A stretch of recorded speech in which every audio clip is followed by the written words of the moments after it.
നെയ്യത്ത് വെക്കുക. ഈ മയ്യത്തിന് വേണ്ടിയിട്ടുള്ള ഫർളായ നിസ്കാരം ഇമാമിനോടൊപ്പം ഞാൻ നിസ്കരിക്കുന്നു എന്ന് നെയ്യത്ത് വെക്കുക. ഇമാം ഒന്നാമത്തെ തക്ബീർ ചൊല്ലിക്കുക.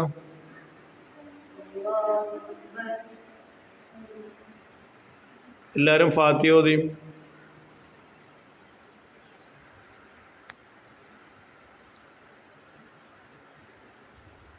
ഫാത്തിഹ ഓതിക്കഴിഞ്ഞാൽ ഇമാം രണ്ടാമത്തെ തക്ബീർ ചൊല്ലണം. അപ്പം മറ്റുള്ളവരും ചൊല്ലണം.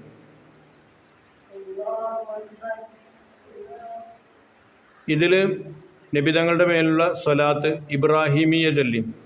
സ്വലാത്ത് ഇബ്രാഹിമിയ നമ്മൾ നിസ്കാരത്തിൽ ചൊല്ലുന്ന സ്വലാത്ത് അത്തയ്യാത്തിൻ്റെ ശേഷം ഇന്നക ഹമീദും മജീദ് വരെ ചൊല്ലി.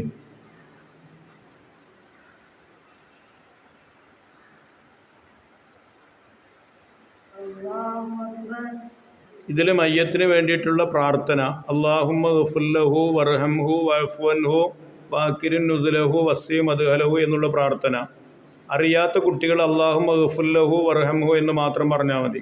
അങ്ങനെ പറഞ്ഞുകൊണ്ടിരുന്നാൽ മതി.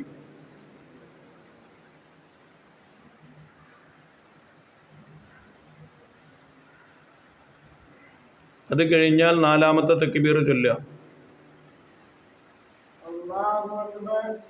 ഇവിടെ ഇനി എല്ലാവരും ചൊല്ലേണ്ട ദിക്ർ അല്ലാഹുമ്മ ലാ തഹരിംനാ അജ്റഹു വലാ തഫ്തിന്നാ ബഅദഹു വഗ്ഫിർ ലനാ വലഹു റബ്ബനാ ആതിനാ ഫിദ്ദുനിയാ ഹസന വഫിൽ ആഖിറതി ഹസനതൻ വഖിനാ അദാബന്നാർ എന്ന് പറഞ്ഞാൽ അസ്സലാമു അലൈക്കും വറഹ്മത്തുള്ളാഹി വബറകാതുഹു എന്ന് വലഭാഗത്തേക്ക് എല്ലാവരും സലാം വീട്ടുക. ആദ്യം ഇമാമ്.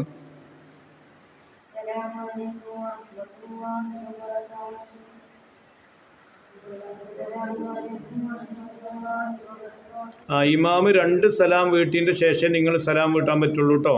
ഓക്കെ.